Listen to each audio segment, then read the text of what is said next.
Hello lovely buddies, welcome है आप सभी का एक ब्रांड न्यू एपिसोड में। तो अगर वीडियो पसंद आए तो वीडियो को लाइक जरूर करना और हाँ, चैनल को सब्सक्राइब करना तो बिल्कुल भी मत भूलना और कमेंट्स में अपनी राय में जरूर बताना कि आपको मेरी एक्सप्लेनेशन कैसी लगती है। Thank you guys. तो बढ़ते हैं अपनी न्यू वीडियो की तरफ। एंड आई सजेस्ट गाइज कि अगर आपने अभी तक इस ड्रामे की बाकी एपिसोड्स को वॉच नहीं किया है तो पहले जाकर इस ड्रामे की बाकी एपिसोड्स को जरूर वॉच कर लें। इन सभी एपिसोड्स का लिंक डिस्क्रिप्शन और आई बटन पर मौजूद है। तो 9th एपिसोड की शुरुआत में ज़ीफेंग को लगता है कि रूम में कोई नहीं है तो वो वापस जाने लगता है और आनो की बाहर आते आवाज सुनकर जब मुड़कर देखता है तो इसे लगता है कि शायद कोई और गर्ल है, तो सॉरी करके दोबारा से वापस जाने लगता है। पर आनो इसे पीछे से दोबारा से बुलाकर पूछती है कि वो यहाँ क्या कर रहा है। ज़ीफेंग तो सब कुछ भूल भाल कर शॉक्ड सा बस इसे तके जा रहा होता है। फिर शो में आनो को इसके रोल के लिए स्टेज पर बुलाया जाता है जहाँ ज़ीफेंग की तो नजर ही आनो से दूर नहीं जा रही होती है।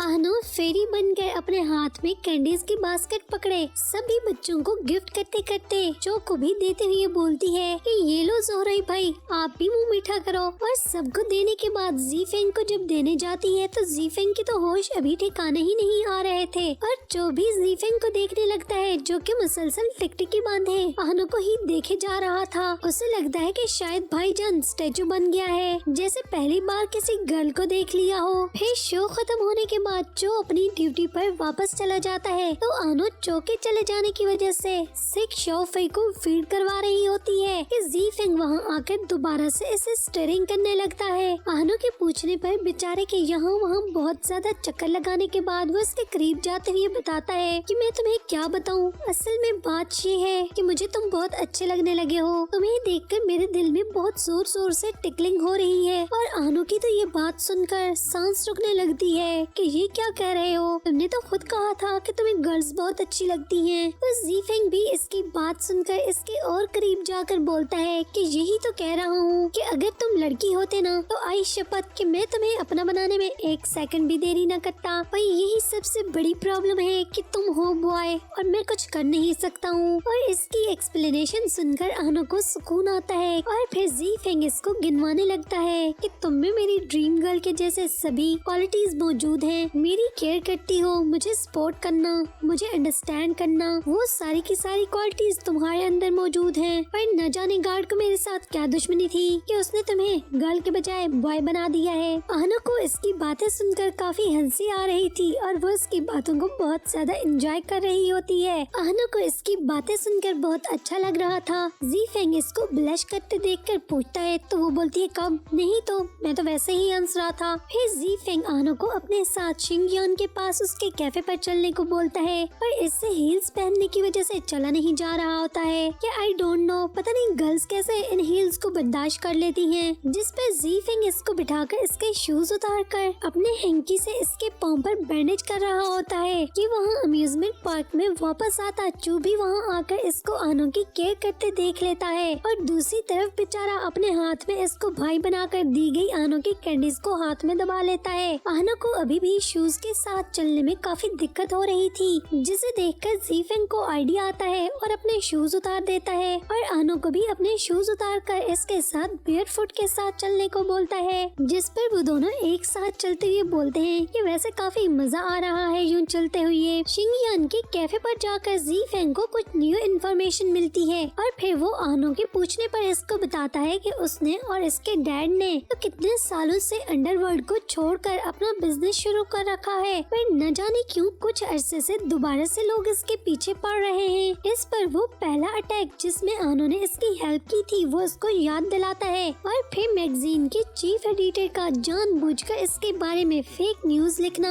और तरह तरह के रूमर्स फैलाना। इस सब के पीछे ज़ीफेंग को लगता है कि असल वजह कुछ और है, कोई इसके पीछे पड़ा हुआ है। जिस पर वो शिंगयान और आनो को बोलता है कि देखना वो इस पर दोबारा से सर्च करके इसके अपोनेंट को ढूंढ कर इसको खूब मजा चखाएगा कि वो भी याद रखेगा। पर इसकी बात सुनकर आनो फौरन से बोलती है कि मैं भी तुम्हारी हेल्प करूँगा और शिंगयान भी इसकी हेल्प करने के लिए रेडी हो जाता है। फिर वो तीनों एक साथ मिलकर इस मिशन पर काम करने के लिए शपथ लेते हैं। यंग नाना को इन तीनों का स्ट्रॉन्ग बॉन्ड और रिलेशनशिप बहुत अच्छा लग रहा था। फिर वो इन तीनों से इस ब्यूटीफुल रिलेशनशिप के बारे में हिस्ट्री पूछने लगती है कि वो तीनों कहाँ, कब और कैसे मिले थे और इस सब की स्टार्टिंग कैसे हुई थी। तभी जी फेंग यंग नाना को बताता है कि शिंगयान और इसके पेरेंट्स एक दूसरे के बेस्ट फ्रेंड थे। कि वो दोनों एक साथ ही पले बड़े और खेले कूदे हैं और अब तक एक दूसरे के दिलजानी दोस्त भी हैं। और आनो की स्टोरी तो फिर सभी को मालूम है, वो उसे आनो की स्टोरी भी बताता है। शिंगयान के पेरेंट्स के बारे में सुनने के बाद तभी यंग नाना को याद आता है कि कभी शिंगयान ने इससे अपने पेरेंट्स के बारे में बात नहीं की है। तो वो इससे पूछने लगती है कि उसके पेरेंट्स क्या करते हैं, कहाँ हैं। तब शिंगयान ये सुनकर काफी अफसुदा हो जाता है, जिसे देखकर जी फेंग यंग नाना को बताने लगता है कि असल में बात ये है कि मेरी मॉम तो बिजनेस ट्रिप पर थी, पर शिंगयान के पेरेंट्स मेरे डैड के साथ उसी शिप पर गए थे जो शिप कभी 7 सालों से वापस ही नहीं आई। और हम लोग पिछले 7 सालों से अपने पेरेंट्स और शिप के लौटने का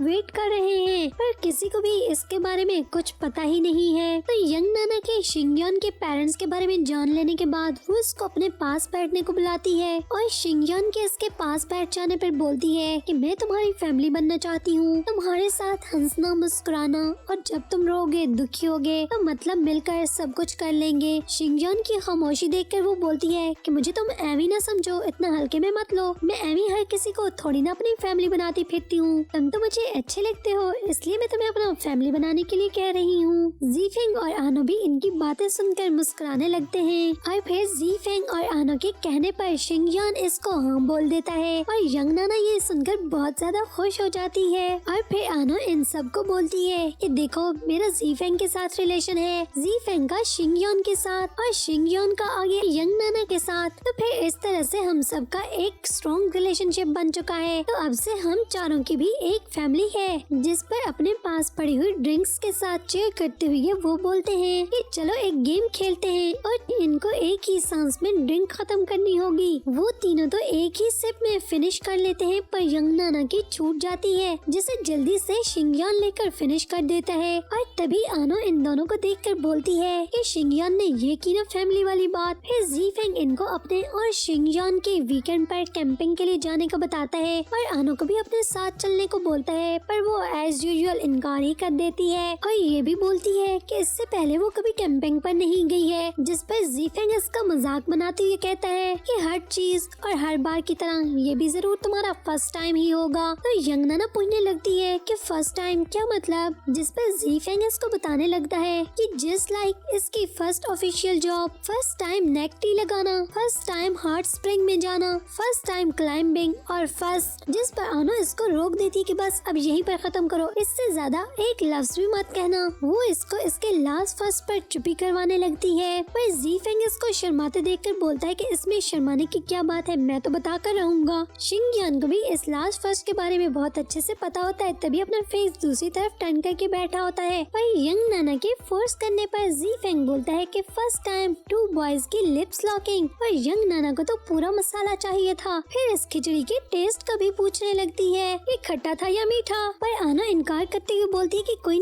नहीं ये सिर्फ एक्सीडेंट था। पर जी फेंग सर हिलाकर नाना करता है कि कोई एक्सीडेंट नहीं था। और जी फेंग जैसे ही दोबारा से यंग नाना को बताने लगता है कि इसका टेस्ट खट्टा था या मीठा, पर आनो बोलती है कि खत्म करो, मैं तुम लोगों को चलो नूडल्स बनाकर खिलाती हूँ। और इसके जाते ही जी फेंग दोबारा से यंग नाना को बोलता है कि वैसे मुझे काफी मजा आ रहा था। तभी आनो दोबारा से वापस आकर यंग नाना को भी अपने साथ चलने को बोलती है कि इस मुसीबत की पोटली को यहाँ से हटाऊंगी तभी इस टॉपिक को खत्म कर पाऊंगी। तो वो यंग नाना को बोलती है कि चलो तुम मेरे साथ किचन में चलो, मैं तुम्हें भी नूडल्स बनाना सिखाती हूँ, तुम्हें कुछ भी बनाना नहीं आता है। अगले दिन आनो इनके साथ किसी स्पेशल जगह जाती है जहाँ इसे पता लगता है कि इस जगह हमेशा 3 फैमिलीज इकट्ठी मीटिंग करती हैं और वो तीनों फैमिलीज कोई और नहीं, एक जी फेंग की फैमिली और इसके 2 अंकल्स की फैमिलीज थी, जो कुछ सालों के बाद यहाँ पर इकट्ठे होकर एक दूसरे के साथ मीटिंग किया करती थी। अदरवाइज इन सब का एक दूसरे के साथ आना जाना और मिलना मिलाना नहीं था। ये सब सुनकर आनो को तो ये सब बहुत एक्साइटेड लग रहा था, बट इनको सीरियस देखकर फौरन से सीरियस हो जाती है। फिर एंट्री होती है ज़ीफेंग के फर्स्ट कजन हान शेंग की, जो कि सीधा आकर ज़ीफेंग की सीट संभाल लेता है और शिंगजान के इससे वहाँ पर बैठने से मना करने और वहाँ से उठने का बोलने पर वो ज़ीफेंग का वहाँ पर पड़ा हुआ सेल उठाकर थ्रो कर देता है, जिसे आनो कैच कर लेती है। वो काफी क्रिंजी लग रहा होता है और ज़ीफेंग के साथ आनो को खड़े देखकर इसके बारे में वो पहले से ही जानता था कि वो इसका स्वर्ण ब्रदर है, तो बोलता है कि चलो फिर इस बार एक न्यू गेम खेलते हैं कि देखते हैं तुम लोग विन करते हो या फिर हम। और इसके बाद एंट्री होती है ज़ीफेंग की मॉम के साथ इसके दोनों अंकल वान और अंकल नान की। अंकल वान काफी शातिर और चालाक किस्म के बंदे थे। ज़ीफेंग की मॉम के साथ अंदर जाते हुए इनको बोलते हैं कि वैसे मुझे लगता है ज़ीफेंग बेचारा अकेले कंपनी को संभालते संभालते थक गया होगा, तो क्यों ना हान शेंग को भी अपने साथ मिलाकर कुछ रिस्पॉन्सिबिलिटीज संभालने का चांस दे दे।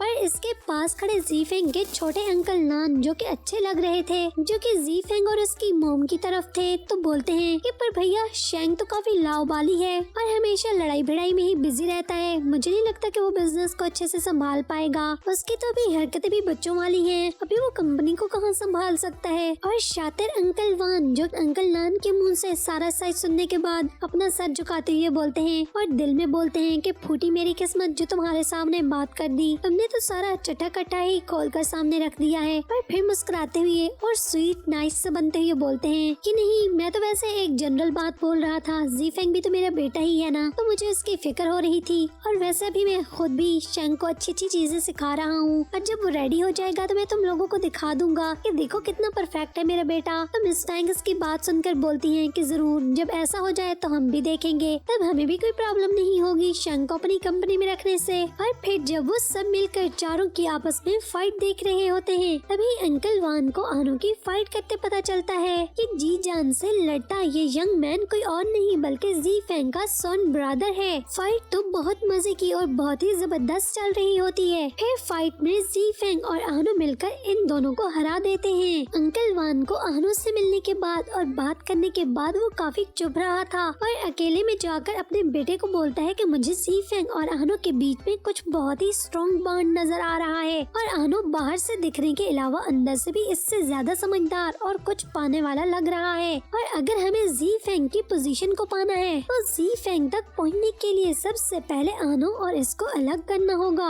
और शेंग बोलता है कि डैड आप ये सब मुझ पर छोड़ दो, ऐसा चक्कर चलाऊंगा कि देखना ज़ीफेंग आनो का नाम भी लेना भूल जाएगा। और फिर यहीं पर इस एपिसोड का एंड हो जाता है। तो बस थोड़ी सी देरी के बाद फिर मिलेंगे एक और नई वीडियो के साथ।